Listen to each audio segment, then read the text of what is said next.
क्या आप या आपके परिवार में जिन लोगों को शुगर की समस्या है उनको आपने ये कहते हुए सुना है कि कोई बात नहीं है, सब ठीक तो है, मुझे कोई दिक्कत थोड़ी हो रही है अगर शुगर बढ़ रही है तो? अगर हाँ तो सतर्क हो जाइए। रीजन बढ़ी हुई शुगर के कारण होता है हार्ट फेल और heart stroke. Even kidney failure जैसी समस्या भी बढ़ी हुई शुगर के कारण ही होती हैं, क्योंकि अक्सर जो लोग समय रहते अपने शुगर के बढ़ते हुए लेवल को कंट्रोल नहीं करते हैं, या ये कहा जाए कि वो दवा ले रहे हैं और वो कहते हैं देखो मैं तो दवा ले रहा हूं, इससे ज्यादा और क्या करूं, और वो ये नहीं देखते कि दवा लेने के बाद भी उनके शुगर के लेवल कंट्रोल नहीं हो रहे हैं, तो उन्हें heart failure, paralysis, kidney failure जैसे गंभीर परिणामों का सामना करना पड़ता है।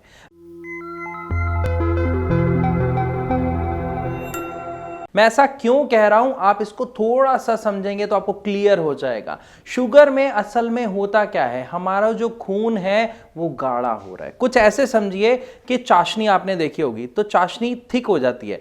इसी तरीके से हमारे खून में शुगर बढ़ने के कारण जो ब्लड की कंसिस्टेंसी है वो थिक हो जाती है, ब्लड मोटा हो जाता है, जिसकी वजह से उसके अंदर खून के थक्के बनने शुरू हो जाते हैं।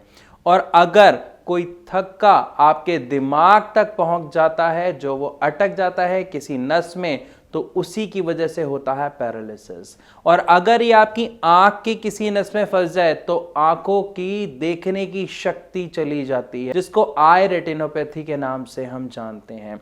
आप एक चीज और ध्यान दीजिए, हमारे दिल का काम क्या है? पंप करना, जिससे हमारी पूरी बॉडी में ब्लड फ्लो होता है। लेकिन जब ब्लड गाढ़ा हो जाता है तो वो जो पंप है वो ज़्यादा करना पड़ता है, मतलब हार्ट को जोर ज़्यादा लगाना पड़ता है, जिसके कारण हार्ट के ऊपर प्रेशर बढ़ जाता है और हार्ट स्ट्रोक और हार्ट फेलियर की समस्या देखने को मिलती है।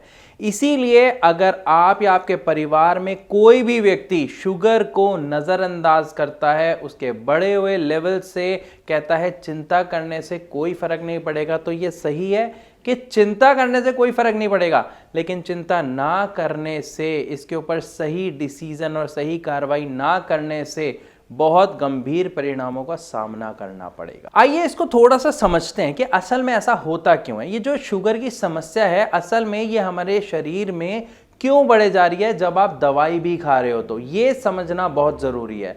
क्योंकि आप में से बहुत सारे लोगों का सवाल होता है जब वो श्रेयास में ट्रीटमेंट के लिए आते हैं कि सर हम तो दवा खा रहे हैं, हमने तो इतने टाइम तक रेगुलर दवा खाई है, एक्सरसाइज भी की, लेकिन हमारे शुगर लेवल कुछ टाइम तक कंट्रोल हुए और उसके बाद फिर बढ़ गए। फिर हम डॉक्टर के पास गए, उन्होंने दवा चेंज की और बस यही प्रक्रिया चलती रही और आज तक हम दवा खा रहे हैं। अगर आपके साथ भी ऐसा ही है तो सतर्क हो जाइए। रीजन, आप जो दवा खा रहे हैं, क्या आपने उसे एक बार भी चेक किया है कि आपकी दवा क्या काम कर रही है? वो जो आपके शुगर को कुछ टाइम तक कंट्रोल कर रही है वो कैसे कर रही है? नहीं किया तो अभी करिए। अपनी उस मेडिसिन के नाम को गूगल पे टाइप कीजिए और देखिए वो क्या काम करती है, किस काम के लिए उसको यूज किया जाता है। आप देखेंगे जो भी दवा आप खा रहे हैं वो आपके बॉडी के ग्लूकोज लेवल को आपके यूरिन के साथ या तो बाहर निकाल रही है या फिर आपके मल के द्वारा उसे बाहर निकाल रही है। लेकिन आपकी जो मेन समस्या है, शुगर की जो मेन जड़ है, उसके ऊपर आपकी दवा काम ही नहीं कर रही। और अगर किसी बीमारी के मेन रीजन के ऊपर काम ना किया जाए तो क्या वो ठीक होगी? जवाब आपको खुद मिल चुका है। इसी कारण से जिसको शुगर हो जाती है उसे जिंदगी भर दवा खानी पड़ती है और हम ये सुनते हैं कि ये बीमारी जिसको हो गई अब तो भैया पूरी जिंदगी चलेगी। रीजन हम नहीं समझते हैं, बस जो सुनते हैं वही मान लेते हैं और बोलना शुरू कर देते हैं। तो अब हमें समझना होगा कि इस बीमारी को खत्म कैसे हम कर सकते हैं। शुगर की जो समस्या है वो आपकी बॉडी का एक ऑर्गन है, एक हिस्सा है जिसके कारण पैदा होती है। उस हिस्से का नाम होता है पेनक्रियास।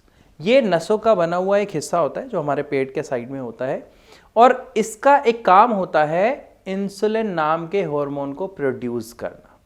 अब ये इंसुलिन क्या करता है? हाँ, इंसुलिन नाम सुना हुआ है ना आपने, जो इंजेक्शंस लेते हैं शुगर वाले मरीज। अब इस इंसुलिन का काम क्या है, इसको समझोगे तो आपको सब कुछ समझ आ जाएगा। इंसुलिन जब आपके ग्लूकोज के साथ मिलता है और आपके सेल्स तक पहुंचता है तो आपके सेल्स उस ग्लूकोज को एब्जॉर्ब कर लेते हैं और उससे उन सेल्स को पावर मिलती है काम करने की। मतलब जैसे मैं अभी बोल रहा हूं या आप मुझे देख रहे हैं, सुन पा रहे हैं, तो ये हमारे सेल्स को एनर्जी मिल रही है काम करने की। किससे? ग्लूकोज से।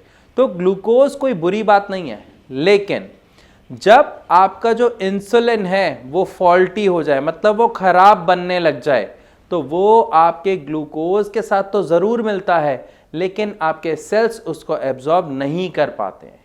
नहीं समझ आया? इसको मैं एक एग्जाम्पल के थ्रू समझाता हूं। मान लीजिए आपके घर पे ताला लगा हुआ है, चाबी आपने कोई उठाई और उसमें लगाई, क्या वो कोई भी चाबी उस ताले में लग जाएगी और ताला खुलेगा? नहीं खुलेगा ना। कुछ ऐसा ही होता है जब फॉल्टी इंसुलिन होता है। वो फॉल्टी इंसुलिन मान लीजिए एक गलत चाबी है जिसको हम ताले में लगा रहे हैं और खोलने की कोशिश कर रहे हैं, तो ताला खुलेगा नहीं, और ताला है हमारे सेल्स।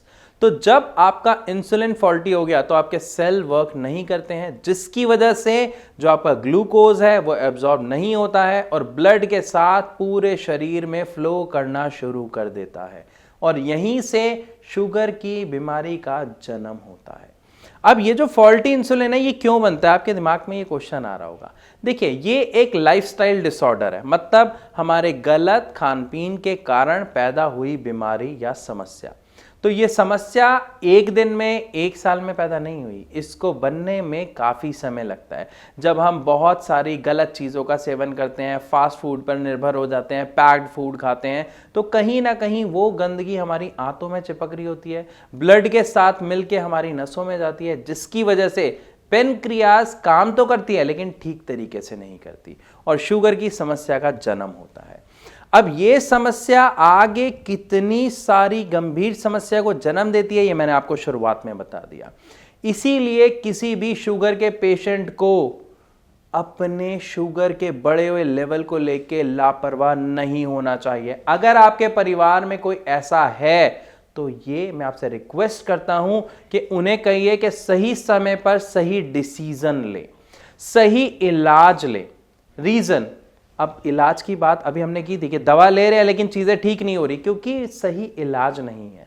तो अब बात करते हैं इसका सही इलाज अगर एलोपैथिक दवा नहीं है तो क्या है। देखिए, मैंने शुरुआत में भी आपको बताया कि जब श्रियाज में पेशेंट्स आते हैं तो वो अपनी समस्या के साथ आते हैं डायबिटीज की, जिसमें वो बताते हैं कि मैं दवा ले रहा हूं, मैं एक्सरसाइज कर रहा हूं, लेकिन हमारे जो शुगर के लेवल हैं वो ज़्यादा दिन तक कंट्रोल नहीं रह पाते और बढ़ने लग जाते हैं। इसलिए मैंने सोचा ठीक है, बढ़ने दो ना, कौन सा नुकसान हो रहा है, जिसके कारण उन्हें आगे बड़ी बीमारियों का सामना करना पड़ता है, जिससे आपको अपने आप को बचाना है। कैसे बचाना है? आपको ये जो नीचे दिया गया नंबर है इस पर आप कॉल कीजिए। हमारे डॉक्टर्स की टीम पूरी की पूरी बैठी हुई है, वो आपके हर सवाल का आपको जवाब देंगे, आपको प्रॉपर्ली गाइड करेंगे ताकि आप अपनी शुगर को कंट्रोल ही नहीं बल्कि रिवर्स कर पाओ, एक स्वस्थ जीवन जी पाओ, जो आज तक नहीं देखने को मिला। आने वाले मात्र 25 से 30 दिन में आप अपने अंदर उस बदलाव को न केवल महसूस करेंगे बल्कि अपनी रिपोर्ट में आप विजिबली उन चेंजेस को देखेंगे कि हमारी दवा की शुरुआत करने से पहले आपकी रिपोर्ट क्या है और जस्ट 1 महीने बाद आपके अंदर कितना बदलाव आया है। तो फिर सोच क्या रहे हैं? नीचे नंबर है, अभी कॉल कीजिए और अपनी समस्या का समाधान लीजिए। तो मैं आशा करता हूं कि इस वीडियो के माध्यम से आपको समझ आया होगा कि अगर कोई डायबिटिक पेशेंट अपने डायबिटीज के लेवल को, शुगर के लेवल को लेकर लापरवाह होता है तो उसे कितनी खतरनाक बीमारियों का सामना करना पड़ सकता है। तो स्वस्थ रहिए, ठीक रहिए, सही समय पर अपनी बीमारी का इलाज कराइए। तो अब इस सब के साथ मैं विदा लेना चाहूंगा, आप सबसे मिलूंगा अपनी अगली वीडियो में। तब तक के लिए नमस्कार।